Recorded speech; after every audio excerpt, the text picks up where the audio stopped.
Почитувани, пред само 2 дена Заводот за статистика објави скок на цените или инфлација од 5,3%. Сам по себе ова е еден од поголемите индекси на инфлација досега и како просечна вредност од 5,3% представува сериозен скок на цените. Но ако се анализира индексот внатре во структурата на поскапувањата, ќе се добие уште полоша слика за македонскиот стандард. Имено, најголемите придвижувачи на индексот на инфлација се растот на цените за грејење, храна, бензини, домување, облекување.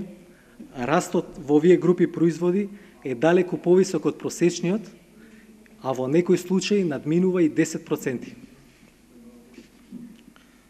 Тоа што загрижува е што дури и во оваа група најголемиот двигател на инфлацијата е директно поврзана со растот на основните прехранбени производи. Значително се поскапени маслото за јадење, шекерот, оризот, овошјето, зеленчукот, месото и така натаму. И сето она што најчесто се користи за исхрана. Овие цени се далеку повеќе пораснати од просекот, а истите во најголем дел го уриваат стандардот на населението и ја зголемуваат мизеријата. Врз просекот од 5,3% влијаат и индексите на условно кажаното луксузни производи, како што се автомобилите, стамбениот и деловен простор, мебелот и така натаму. Кај овие производи и услуги растот е различен, кај некој 1-2%, кај некој дури има и намалување. Проблемот е што граѓаните толку многу станаа сиромашни, што не ги интересира минималното поскапување, например на мебелот. Ниту пак им значи некој од намалувањата на цените на другите, условно кажано или наречени споредни производи.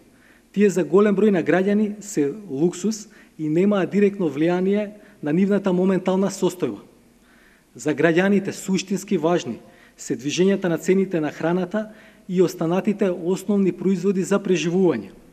Ги интересира тоа што го купуваат за да преживеат, за да се загреат преку зимата, за да се превезат до работа, за да се ги покријат сметките за струја, вода, парно, огрев.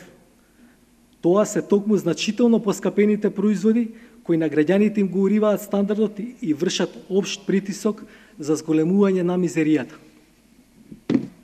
Според последните анализи, сега дури 70% од просечната плата граѓаните ќе ја трошат за поскапените основни производи.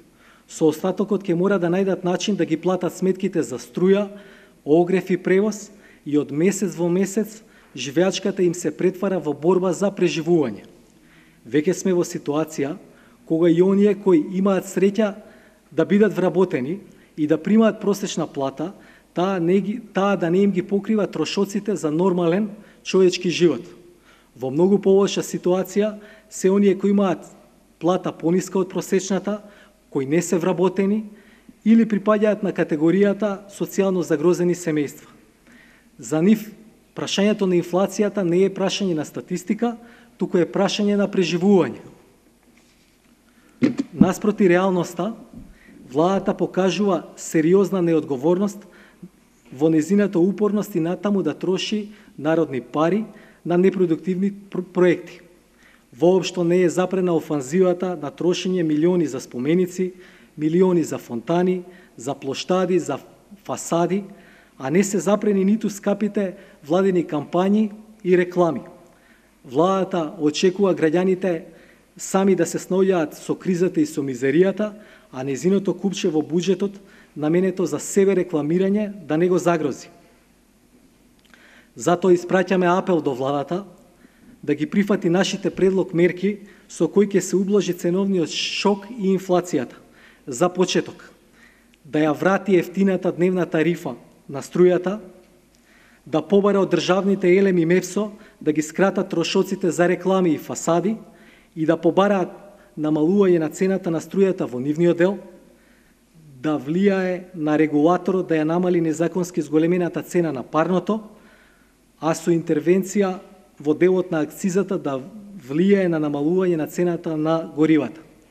Со тоа владата ќе покаже директни чекори во уплажување на кризата предизвикана од инфлацијата и ќе придонесе во намалување на мизеријата.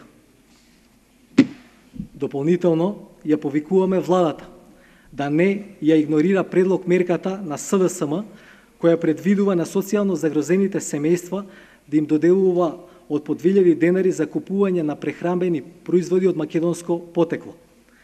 Во престојниот зимски период, со сегашната инфлација на основните производи, оваа категорија на граѓани ќе се соочи со проблем да преживее, да се прехрани и оваа мерка во значителна мера може да им помогне да ја преживеат зимата.